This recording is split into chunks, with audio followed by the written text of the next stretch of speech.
की सबसे बड़ी चुनौती है। ताजा मामला, जो कि बहुत बड़ा मामला है, बहुत बड़ी लापरवाही है, वो हमारे देश की राजधानी में ही हुआ है, दिल्ली में, और दिल्ली के निजामुद्दीन इलाके में हुआ है, जहां कुछ दिन पहले पाबंदियों के बावजूद, लॉकडाउन के बावजूद, कर्फ्यू के बावजूद एक बड़ा धार्मिक कार्यक्रम चल रहा था। इस कार्यक्रम में करीब 1400 लोग शामिल थे। सोचिए, जब देश में 4 से ज्यादा लोग एक साथ इकट्ठा नहीं हो सकते, जब कोई अपने घर से नहीं निकल सकता, तो 1400 लोग दिल्ली में कैसे एक साथ इकट्ठा हो गए। कल रात इनमें से 34 लोगों की तबीयत बिगड़ गई, जिसके बाद इन्हें दिल्ली के एक सरकारी अस्पताल में भर्ती करवाया गया, जहां इनमें से एक बुजुर्ग की मौत भी हो गई। यह कार्यक्रम सुन्नी इस्लाम से संबंधित संस्था तबलीगी जमात का था, जो साल भर चलता है। इस कार्यक्रम में हिस्सा लेने के लिए लगभग 1500 लोग निजामुद्दीन में तबलीगी जमात के सेंटर पर आए थे। इनमें 100 विदेशियों के अलावा देश के अलग अलग राज्यों से आए लोग भी थे।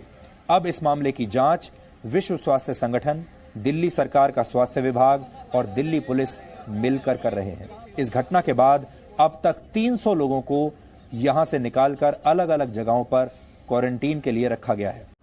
दिल्ली पुलिस ने तबलीगी जमात और मौलाना साद पर आपराधिक धाराओं के तहत शिकंजा और कस लिया है। सूत्रों के मुताबिक जमात के जो लोग कोरोना वायरस से मर गए हैं, उन पर धारा 304 यानी गैर इरादतन हत्या की लगाई जाएगी।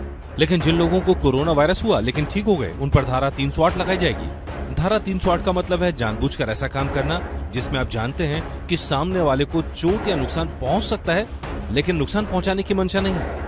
दिल्ली पुलिस ने अब तक एफआईआर में कुल 8 धाराएं शामिल कर दी हैं, जिनमें धारा 188, 270, 271, 336, 308, 304 और 120B और महामारी अधिनियम की धाराएं शामिल हैं। धारा 188 यानी नियम कायदों को तोड़ना, धारा 270 यानी गंभीर बीमारी फैलाना। सेहत के लिए शराब से बचना चाहिए कि नहीं बचना चाहिए?